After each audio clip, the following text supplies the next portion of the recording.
Histórico para a Chapecoense, o time do Oeste estreia na Sul-Americana, a primeira competição internacional do clube. O Banho de Cidade desta quarta-feira já está no ar.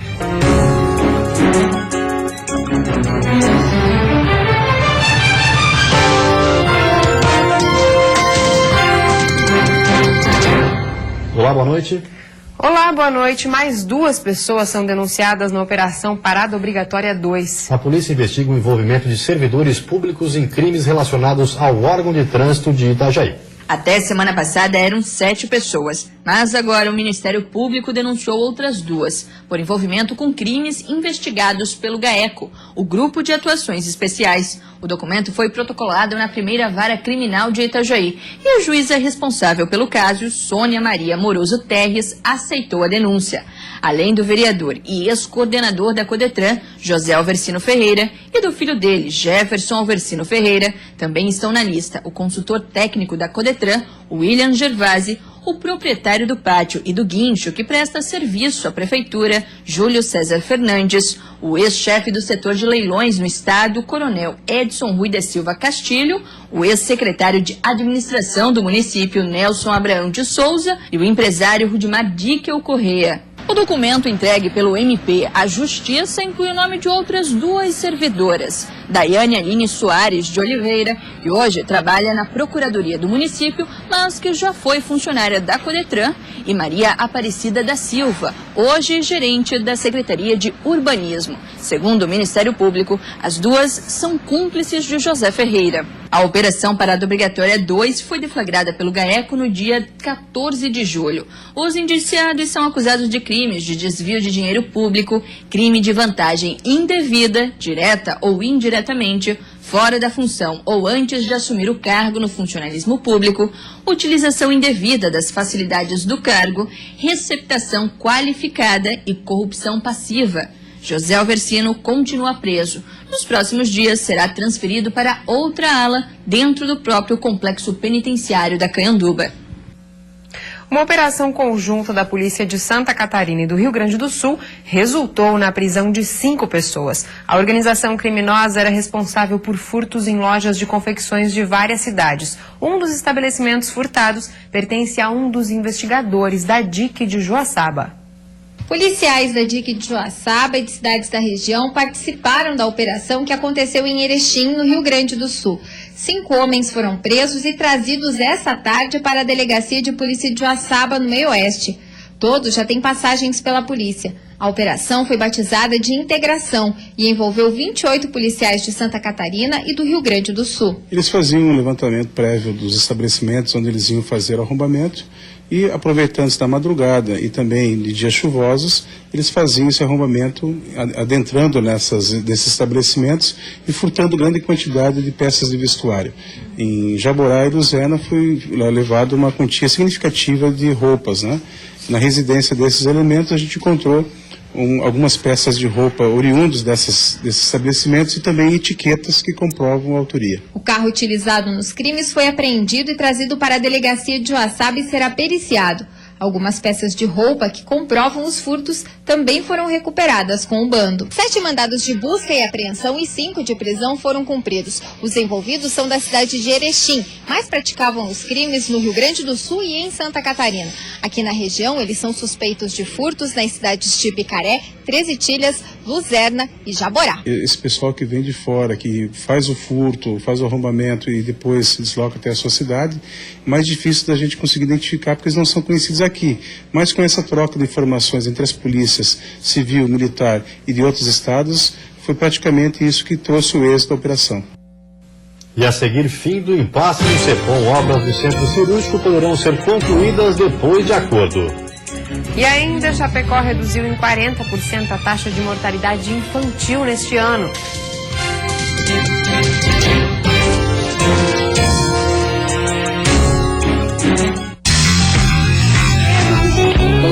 Olá, rapaziada, não perca o programa Música SC dessa semana, tá repleto de novidades. Se liga, meu. De energia, o apartamento se iluminou. Eu vou por aí, intensidade pra levar você em casa. Você vai te subir, querer. know it's true, but I don't see that coming. I know it's true, but I just... O que é mais importante para você tem que estar sempre bem protegido. Com o alarme contra roubos Cronos, você pode sair de casa tranquilo. O sistema com câmeras de segurança permite acompanhar sua família à distância, usando um tablet, o celular ou o computador. É a tecnologia ajudando a proteger as coisas que você mais ama. Cronos, seu patrimônio protegido. Pensou em trocar de carro e acha que ainda não é a hora? Então venha para a Casa Grande fazer uma revisão completa da mecânica e um alinhamento da suspensão com a geometria 3D. Temos pneus de todas as marcas e tamanhos para todos os tipos de veículos. Pneu Aro 13, R$168. Pneu Aro 14, R$218. Pneu para SUV, R$418. Pneu é na Casa Grande. Eu garanto o melhor preço do mercado. Vai na Casa Grande Auto Shopping. O Iteno oferece tratamento odontológico no curso de especialização em ortodontia. Faça uma avaliação para a colocação de aparelhos ortodônticos e outros tratamentos dentários. Agendamento de consultas. Fone 3025-2400. Band Cidade. Oferecimento Queris. Pensou móveis, pensou Queris. A número 1.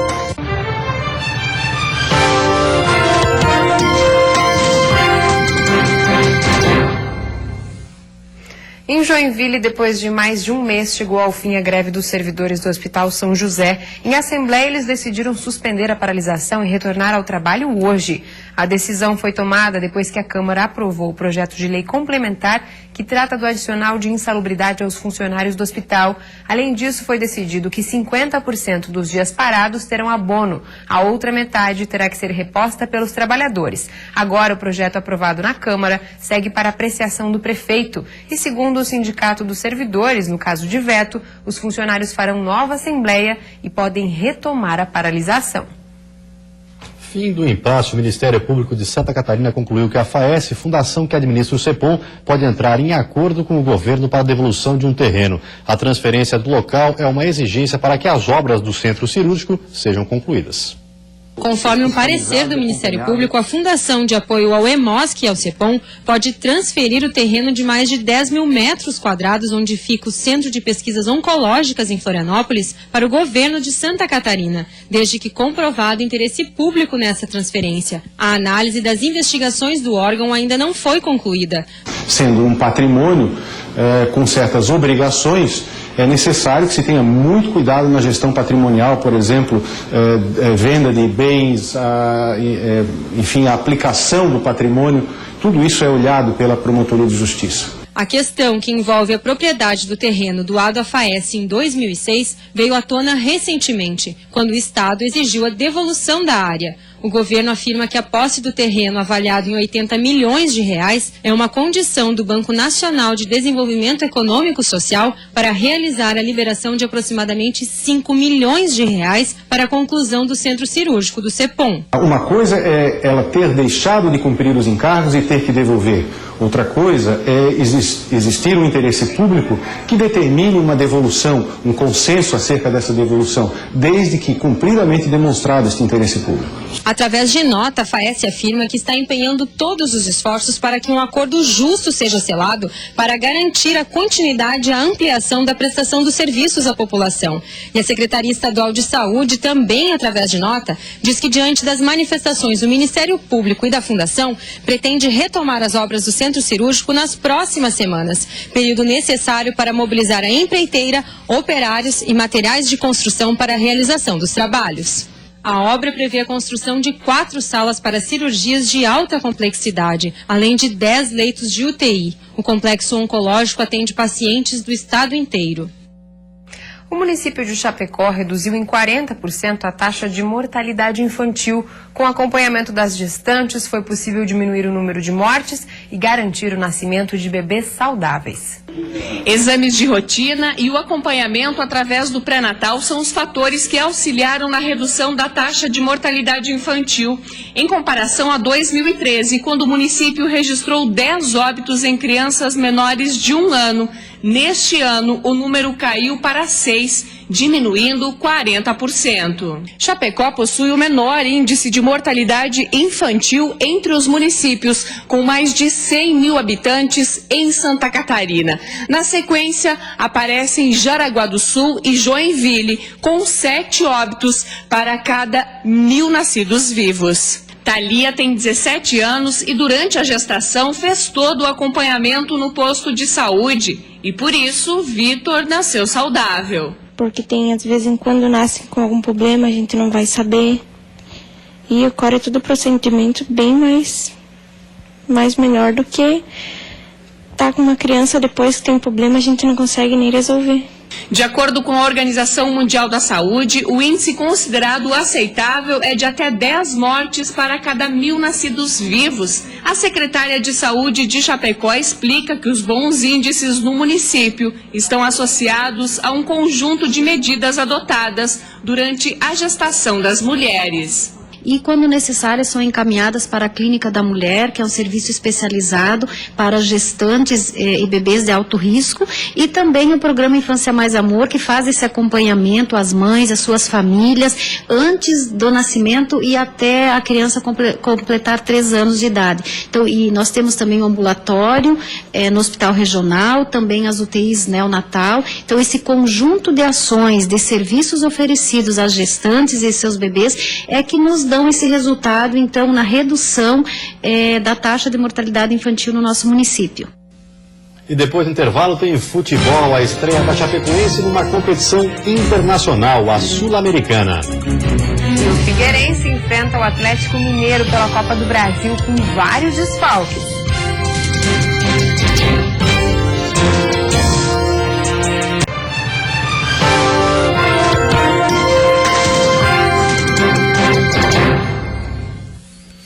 Agora o futebol, o Figueirense tem um duro desafio hoje à noite pelas oitavas de final da Copa do Brasil. O Alvinegro enfrenta o Atlético Mineiro em Belo Horizonte. O técnico é interino, mas o desafio é pra gente grande. E Hudson Coutinho se diz pronto para encarar. Com 13 anos de serviços prestados ao Figueirense, ele tem no currículo o vice-campeonato da Copa do Brasil em 2007, quando era preparador físico do clube. Por isso, sabe bem o que precisa ser feito nesse primeiro jogo das oitavas. Não tomar gols é muito importante. Mas não podemos também deixar de tentar o gol fora, né?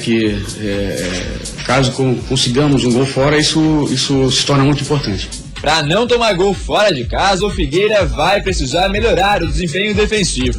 No Brasileirão, por exemplo, o Alvinegro é o terceiro time que mais sofreu gols. Foram 26 em 19 jogos. Para atuar contra um time grande, ela tem que ser um pouco mais aguerrida, mais forte, mais compactada.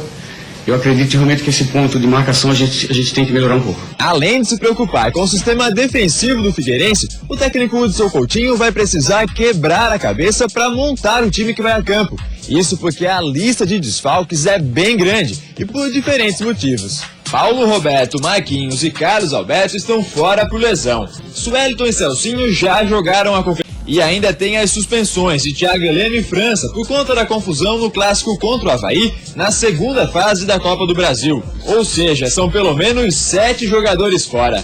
Eu costumo falar que a gente não pode dar ênfase aos problemas e enfatizar realmente quem vai entrar, né? Dar moral para quem vai entrar. Isso é o mais importante. E pela Sul-Americana, 2 times catarinenses vão disputar o torneio pela primeira vez. Hoje a Chapecoense enfrenta a Ponte Preta no interior paulista. A chuva que caiu no último treinamento foi mais para refrescar a cabeça dos atletas da Chapecoense, que vão enfrentar pela primeira vez uma competição internacional. A Sul-Americana já é realidade para o elenco do Oeste Catarinense. Então a gente vai procurar manter muita posse de bola. E claro que vai sentir um pouco também o cansaço. Mas é uma equipe tranquila, uma equipe forte, todo mundo aí tem muita qualidade para entrar lá e fazer um bom jogo. A comissão técnica deverá escalar os jogadores do time B, porque o Brasileirão continua sendo prioridade para o clube. Mas para romper fronteiras, o Verdão precisa passar pela Ponte Preta no jogo de ida, hoje que começa às 10 horas em Campinas. Nós já viemos preparando esse time, fizemos 2 amistosos, nós estamos treinando essa equipe também em momentos que se consegue ter tempo. Quarta-feira é um time completamente diferente, né? Nós precisamos dar ritmo e oportunidade para todos esses jogadores e para a gente ganhar isso. Nós temos que ganhar todos esses jogadores. Tomara que todos joguem bem, vai ter dificuldade de jogar fora contra a Ponte, ritmo de jogo, mas que quinta-feira eu tenha mais jogadores à minha disposição e essa certeza que o plantel está mais forte. E amanhã é o dia de estreia do Joinville na competição. O tricolor enfrenta o Forte Atlético Paranaense em Curitiba e mesmo assim deve ir a campo com um time misto. A gente tem que ver o planejamento que a diretoria está fazendo, o PC vai fazer, a gente não sabe ainda o time que vai jogar, mas eu acho que o time que for jogar, eu acho que a gente tem que entrar comprometido e em busca da vitória, porque a gente vem numa sequência muito boa e sem dúvida nenhuma, se a gente fizer um bom resultado na quinta-feira, vai nos embalar ainda mais para chegar no domingo e fazer um bom resultado no domingo também. A Copa Sul-Americana tem uma forma diferente de disputa. Os brasileiros entram direto na segunda fase da competição, mas jogam entre si. Só quem passar desta fase enfrenta os times de fora. Por isso, os adversários são bem conhecidos e a competição se assemelha muito ao próprio Brasileirão. São duas competições mesmo, mas como é um time brasileiro, eu acho que não dá para diferenciar tanto. E a seguir, mau tempo, chuva e ventos de até 110 km por hora provocam estragos na Serra Catarinense. E ainda a Prefeitura de Laguna assume os custos com a iluminação da Ponte Anita Garibaldi.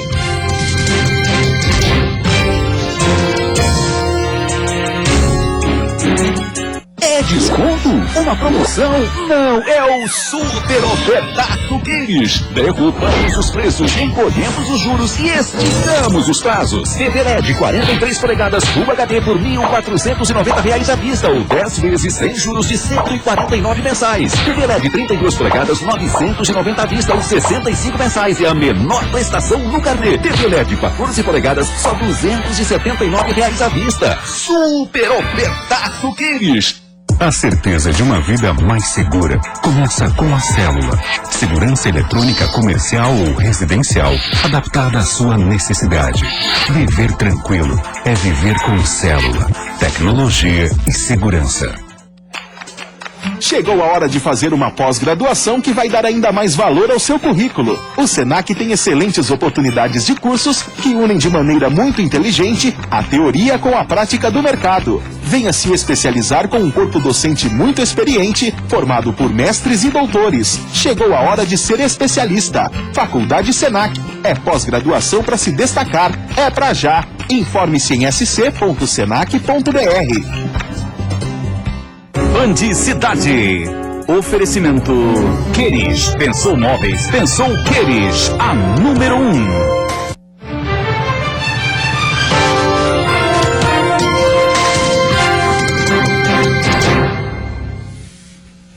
A Secretaria Estadual de Saúde reuniu os prefeitos catarinenses em Florianópolis para reforçar o combate à dengue. Um plano de ações foi apresentado para evitar que casos da doença aumentem significativamente entre 2015 e 2016. O objetivo do encontro foi se antecipar para o período de altas temperaturas, quando o número de focos e casos tendem a crescer. As 57 prefeituras com o maior risco de transmissão da dengue presentes no evento receberam orientações e planejaram as ações que devem ser tomadas daqui para frente para evitar uma epidemia de dengue em Santa Catarina. Essa conjuntura de fatores climatológicos, presença do vetor, o intenso trânsito de cargas, fazem com que algumas regiões do estado sejam mais suscetíveis. Então, o objetivo é prevenir, diminuir a população do vetor, para que a gente não tenha casos no próximo verão.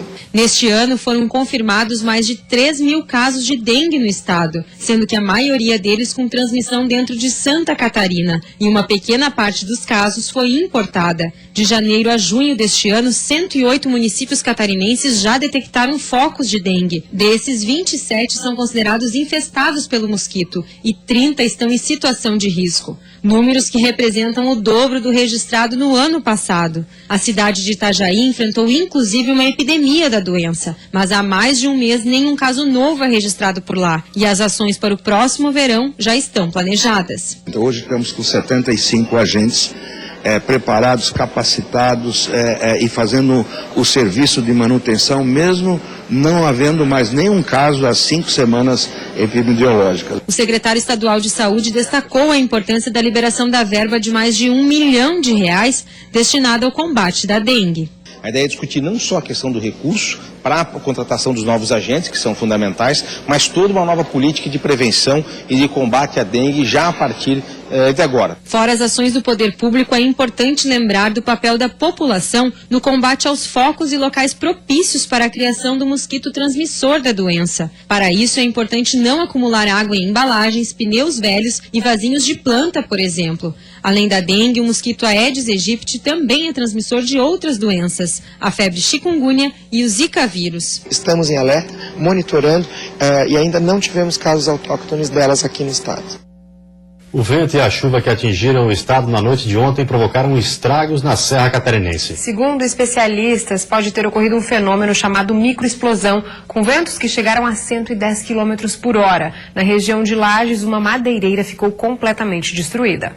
Pela manhã, a cena que se viu ao chegar à madeireira era de assustar. Muitas telhas e árvores espalhadas pelo chão. Resultado do vento forte que atingiu a empresa no final da tarde de ontem. No lado de fora, os cerca de 250 funcionários aguardavam para iniciar o trabalho. Já lá dentro, o cenário era ainda mais assustador. Todos os barracões foram atingidos. Nesse aqui, 25 pessoas estavam trabalhando na hora do vendaval. Por sorte, ninguém se feriu. O telhado parece papel no ar, assim, era coisa terrível, assim, de se olhar na hora. Isso em pouco tempo? 1 minuto e meio, no máximo, durou isso. Quase o pessoal não pôde correr, se abrigou onde estava, embaixo das máquinas. Por todos os lados só se viu os estragos do temporal. Por enquanto, a empresa ainda não contabilizou os prejuízos. E até conseguir restabelecer os trabalhos deve demorar, já que o vento por onde passou deixou sua marca. Todas as dependências da empresa foram atingidas. Agora é tentar arrumar tudo de volta para retornar ao trabalho de novo. Uma pessoa filmou o momento em que nuvens começaram a se formar na região. Para se ter uma ideia da força do vento, é só olhar o cenário de como ficou esse reflorestamento de Pinheirinho.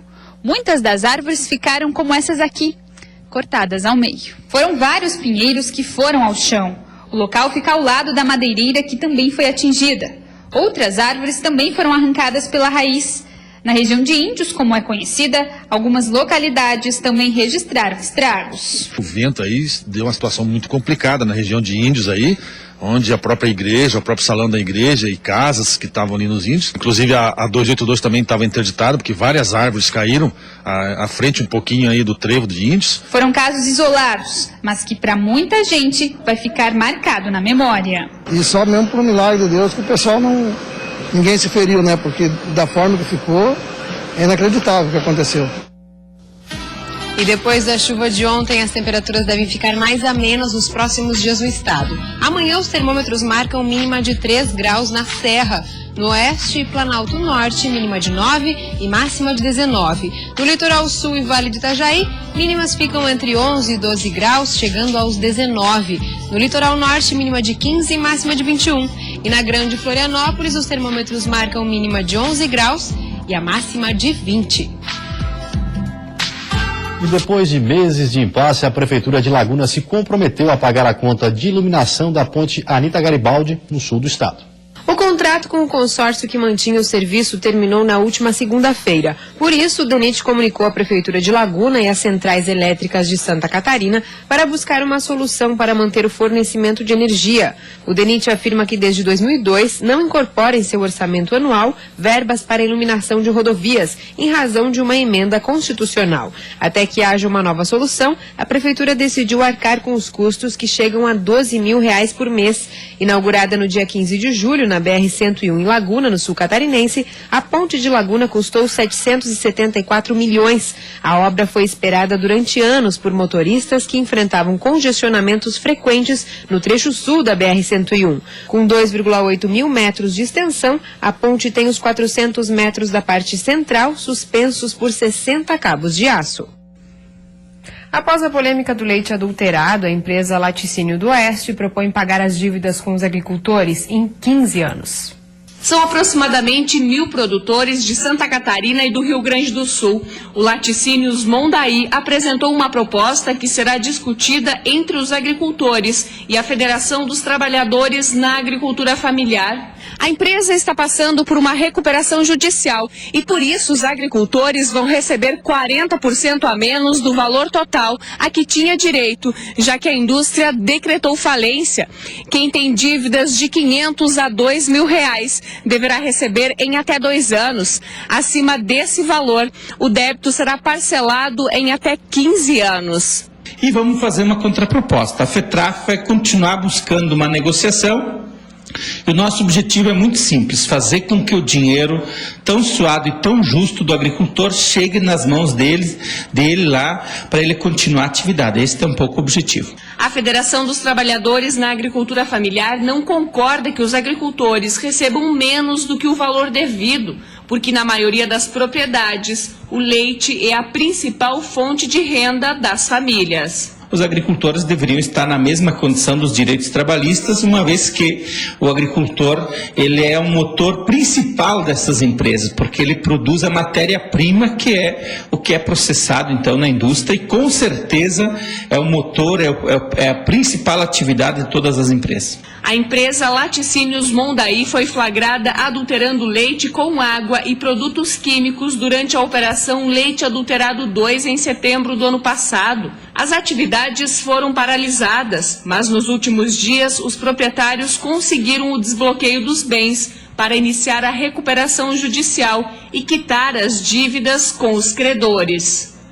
E antes de encerrarmos, vamos dar uma olhadinha no trânsito da capital. Aí você acompanha imagens ao vivo das pontes Colombo Salles e Pedro Ivo Campos. Trânsito praticamente parado para quem deixa a ilha de Santa Catarina. E muito movimento também para quem entra em Florianópolis. Agora na capital, 19 graus. E vem aí o Jornal da Band. Uma ótima noite para você. Até amanhã. Boa noite. Até amanhã.